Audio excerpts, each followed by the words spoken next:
Hello, everyone. This week was a really shaky week for business. And what we can learn from Elizabeth Holmes, from Theranos, from some Bankman-Fried or SBF from FTX, the cryptocurrency marketplace, and Elon Musk on Twitter. Please, let me start by being absolutely fair. Elon Musk is brilliant on his business from Tesla to SpaceX. But what is going on Twitter is something that if it works, it will be basically rewriting all possible management and leadership books on this planet. And this one, I don't have an answer yet. I have a lot of questions, but I don't have an answer. But I want to combine these three topics because they have very strong similarities that we can learn for our projects. Elizabeth Holmes is now in prison 11 years. SBF destroyed the cryptocurrency market. Basically, there is a gap of more than $8 billion US dollars. Thousands and thousands of people lost all their cryptocurrency. There is a question mark even on what cryptocurrency will be in the future. And Elon Musk fired half of Twitter employees.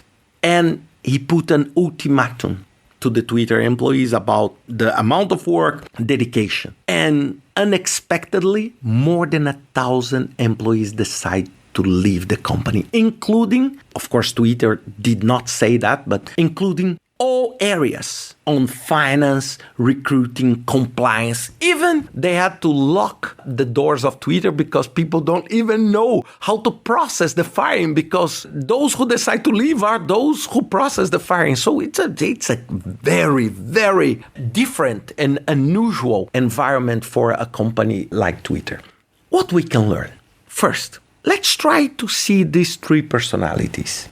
All the three of them. They use their absolutely magic personality, magic charisma, magic lifestyle to drive the business and to raise charisma. Elizabeth Holmes wearing black, becoming the Steve Jobs on a dress, becoming a celebrity, being and surrounded by many, many leading business people throwing money on her with this simple lifestyle, simple routine, something, that people say, oh, how someone so powerful could have such a frugal life. SBF, absolutely the same. While Elizabeth Holmes used to use a ponytail, SBF has this different hairstyle, this different way of dress, young billionaire. He became billionaire and he said, I want to donate everything. I want to contribute. I want to change the society. And Elon Musk, that I don't need even to say because he is absolutely unique on the way he talks, on the way he behaves, on the way he approaches business. And just watch one of the 10 different movies about him, and you will see that. And all these personalities, they create some kind of mysticism around us normal people. And we started to admire them and say, wow, how on earth someone so young, so dedicated, with such a frugal life became so powerful. And this was this desire because all of us, we want to say, okay, what is the secret of this magic success?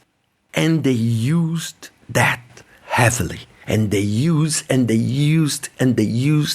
And bottom line, all of this was just to hide the absolutely lack of governance, lack of compliance. It's the concept that many times, it's a very bad concept that many times on the startup world, people use. It's fake it until you make it.